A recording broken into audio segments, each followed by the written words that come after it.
ನಮಸ್ತೆ ಎಲ್ರಿಗೂ ಸವಿರುಚಿಯ ಆಟ ಯೂಟ್ಯೂಬ್ ಚಾನಲ್ಗೆ ಸ್ವಾಗತ. ಇವತ್ತು ನಾನು ಮಾಡ್ತಿರೋ ರೆಸಿಪಿ ಶಾವಿಗೆ ಬಾತು ಅಥವಾ ಶಾವಿಗೆ ಉಪ್ಪಿಟ್ಟು. ತುಂಬಾನೇ ಚೆನ್ನಾಗಿರುತ್ತೆ. ಹೇಗೆ ಮಾಡೋದು ಅಂತ ನೋಡ್ಕೊಳ್ಳೋಣ. ಅದಕ್ಕೂ ಮೊದಲು ನನ್ನ ಚಾನಲ್ ಸಬ್ಸ್ಕ್ರೈಬ್ ಮಾಡ್ಕೊಂಬಿಡಿ. ಮದುವೆ ಮನೆನೆಲ್ಲ ಮಾಡ್ತಾರಲ್ಲ ಆ ರೀತಿಯಾಗಿ ಮಾಡ್ಕೊಳ್ಳೋಣ ಇವತ್ತು.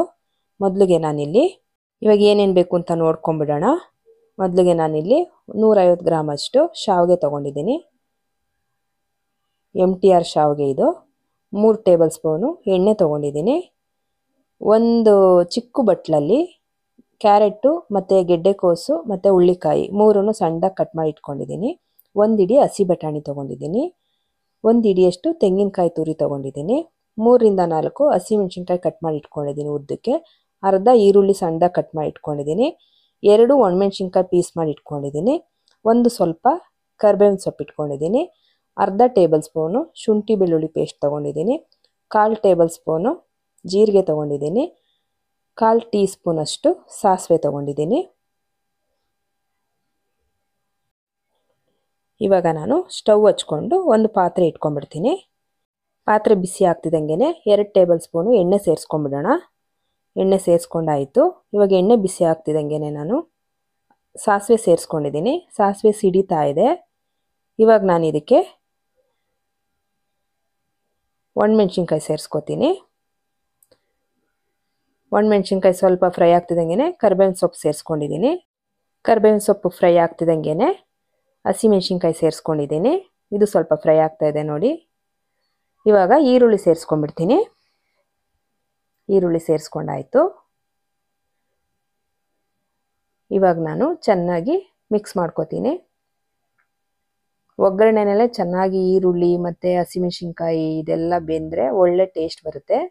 ಘಮ ತುಂಬ ಚೆನ್ನಾಗಿ ಬರ್ತಾ ಇದೆ. ಇವಾಗ ನಾನು ಈ ರೀತಿ ಫ್ರೈ ಆಗಿದೆ ನೋಡಿ. ಇವಾಗ ನಾನು ಶುಂಠಿ ಬೆಳ್ಳುಳ್ಳಿ ಪೇಸ್ಟ್ ಸೇರಿಸ್ಕೊಂಡಿದ್ದೀನಿ. ಅದು ಸ್ವಲ್ಪ ಹಸಿ ವಾಸನೆ ಹೋಗೋವರೆಗೂ ಫ್ರೈ ಮಾಡ್ಕೊಂಡಿದ್ದೀನಿ ನೋಡಿ. ಈ ರೀತಿಯಾಗಿ ಫ್ರೈ ಆಗಿದೆ. ಎಲ್ಲವುದು ಬಣ್ಣ ಚೇಂಜ್ ಆಗಿದೆ. ಇವಾಗ ನಾನು ಬಟಾಣಿ ಸೇರಿಸ್ಕೊಂಡಿದ್ದೀನಿ. ಬಟಾಣಿ ಸ್ವಲ್ಪ ಹೊತ್ತು ಫ್ರೈ ಮಾಡ್ಕೊಂಬಿಡೋಣ. ಬಟಾಣಿ ಸಿಡಿದ್ಬಿಡುತ್ತೆ, ಹಸಿ ಬಟಾಣಿ ಅಲ್ವಾ, ಅದರಿಂದ ಸಿಮ್ಮಲ್ಲಿ ಇಟ್ಕೊಂಡು ಉರಿನ ಸ್ವಲ್ಪ ಹೊತ್ತು ಫ್ರೈ ಮಾಡ್ಕೊಂಡಿದ್ದೀನಿ. ಇವಾಗ ನಾನು ತರಕಾರಿ ಸೇರಿಸ್ಕೊಂಡಿದ್ದೀನಿ. ತರಕಾರಿ ಕೂಡ ಒಗ್ಗರಣೆನಲ್ಲೇ ಚೆನ್ನಾಗಿ ಬೇಯಿಸ್ಕೊಂಬಿಡೋಣ. ಒಗ್ಗರಣೆನಲ್ಲಿ ಚೆನ್ನಾಗಿ ಬೇಯಿದ್ರೆ ಒಳ್ಳೆ ರುಚಿ ಬರುತ್ತೆ ಅಂತ. ನೀರು ಹಾಕೋದ್ಮೇಲೆಲ್ಲ ಏನು ಜಾಸ್ತಿ ಹೊತ್ತು ಬೇಯಿಸೋದು ಬೇಡ ನಾವು. ಇವಾಗ ರುಚಿಗೆ ಎಷ್ಟು ಬೇಕೋ ಅಷ್ಟು ಉಪ್ಪು ಸೇರಿಸ್ಕೊಂಡಿದ್ದೀನಿ. ಆಮೇಲೆ ಬೇಕಂದ್ರೂ ನೋಡ್ಕೊಂಡು ಸೇರಿಸ್ಕೋಬೋದು. ಇವಾಗಲೇ ಹಾಕಿದ್ರೆ ತರಕಾರಿ ಎಲ್ಲ ಬೇಗ ಬೇಯುತ್ತೆ ಅಂತ ಉಪ್ಪು ಸೇರಿಸ್ಕೊಂಡಿದ್ದೀನಿ. ಇವಾಗ ಸ್ವಲ್ಪ ಅರಿಶಿನದ ಪೌಡ್ರನ್ನು ಸೇರಿಸ್ಕೊಂಡಿದ್ದೀನಿ. ಆಮೇಲೆ ಕಾಯಿ ತುರಿನೂ ಸೇರಿಸ್ಕೊಂಡಿದ್ದೀನಿ. ಚೆನ್ನಾಗಿ ಮಿಕ್ಸ್ ಮಾಡ್ಕೊತೀನಿ. ಚೆನ್ನಾಗಿ ಮಿಕ್ಸ್ ಮಾಡ್ಕೊಂಡು ಆಯಿತು. ಇವಾಗ ನಾನು ಒಂದು ಅರ್ಧ ನಿಂಬೆಹಣ್ಣನ್ನು ಕಟ್ ಮಾಡಿಕೊಂಡು ನಿಂಬೆಹಣ್ಣಿನ ರಸನೂ ಕೂಡ ಸೇರಿಸ್ಕೊಂಡ್ಬಿಡ್ತೀನಿ. ನಿಂಬೆಹಣ್ಣು ರಸ ಸೇರಿಸ್ಕೊಂಡಾಯಿತು. ಇವಾಗ ನಾನು ಯಾವ ಬೌಲಲ್ಲಿ ಶಾವಿಗೆ ತೊಗೊಂಡಿದ್ನೋ ಅದೇ ಪ್ರಮಾಣದಲ್ಲಿ ಅಷ್ಟೇ ನೀರನ್ನು ತೊಗೊಂಡು ಸೇರಿಸ್ಕೊಂಡಿದ್ದೀನಿ. ಜಾಸ್ತಿ ಅಂದರೆ 2ರಷ್ಟು ಆ ಥರ ಎಲ್ಲ ಏನು ನೀರು ಸೇರಿಸೋದು ಬೇಡ.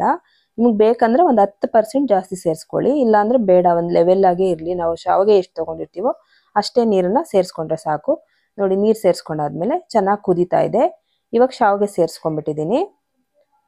ಶಾವಿಗೆ ಸೇರಿಸ್ಕೊಂಡು ಚೆನ್ನಾಗಿ ಮಿಕ್ಸ್ ಮಾಡಿಬಿಟ್ಟು ನೋಡಿ, ಈ ರೀತಿ ಮಿಕ್ಸ್ ಮಾಡಿದ್ರೆ ಎಲ್ಲ ನೀರು ಎಷ್ಟು ಬೇಗ ಹೀರ್ಕೋತಾ ಇದೆ ನೋಡಿ. ಶಾವಿಗೆ ಬೇಗ ಡ್ರೈ ಆಗ್ತಾ ಇದೆ. ಈ ರೀತಿ ಚೆನ್ನಾಗಿ ಮಿಕ್ಸ್ ಮಾಡ್ಕೊಂಬಿಡೋಣ. ಚೆನ್ನಾಗಿ ಮಿಕ್ಸ್ ಮಾಡ್ಕೊಂಡಾಯ್ತು. ಇವಾಗ ಉರಿ ಸಿಮ್ಮಲ್ಲಿ ಇಟ್ಕೊಂಬಿಡೋಣ. ಜಾಸ್ತಿ ಉರಿ ಆದರೆ ತಲೆ ಹಿಡಿದ್ಬಿಡುತ್ತೆ. ಉರಿ ಕಡಿಮೆ ಮಾಡಿಕೊಂಡು ಕೊತ್ತಂಬರಿ ಸೊಪ್ಪು ಸೇರಿಸ್ಕೊಂಡಿದ್ದೀನಿ. ಇವಾಗ ಒಂದು ಪ್ಲೇಟ್ ಮುಚ್ಚಿಬಿಟ್ಟು ಒಂದು 5 ನಿಮಿಷ ತುಂಬಾ ಕಡಿಮೆ ಉರಿನಲ್ಲಿ ಇಟ್ಬಿಡೋಣ.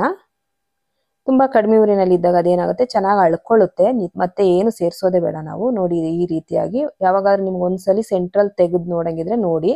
ಮತ್ತೆ ಅದೇ ರೀತಿ ಚೆನ್ನಾಗಿ ಮಿಕ್ಸ್ ಮಾಡಿಬಿಟ್ಟು ಮುಚ್ಚಿಟ್ಬಿಡಿ. ಈ ರೀತಿ ಅಳ್ಕೊಂಡಿರುತ್ತೆ. ತುಂಬಾ ಚೆನ್ನಾಗಾಗಿದೆ. ಉದ್ರುದ್ರಾಗಿ ಮದುವೆ ಮನೆಯಲ್ಲೆಲ್ಲ ಮಾಡ್ತಾರಲ್ಲ ಆ ರೀತಿಯಾಗಿ ಬಂದಿದೆ. ತುಂಬಾ ರುಚಿಯಾಗಿರುತ್ತೆ. ನೀವು ಒಂದ್ಸಲ ಮಾಡ್ಕೊಳ್ಳಿ. ರೆಸಿಪಿ ಇಷ್ಟ ಆಗಿದ್ರೆ ನನ್ನ ಚಾನಲ್ ಸಬ್ಸ್ಕ್ರೈಬ್ ಮಾಡ್ಕೊಳ್ಳಿ. ಹಂಗೆ ವಿಡಿಯೋ ಇಷ್ಟ ಆದರೆ ಲೈಕ್ ಮಾಡಿ, ಶೇರ್ ಮಾಡಿ, ಕಮೆಂಟ್ ಮಾಡಿ. ನೆಕ್ಸ್ಟ್ ವಿಡಿಯೋದಲ್ಲಿ ಸಿಗ್ತೀನಿ. Thank you.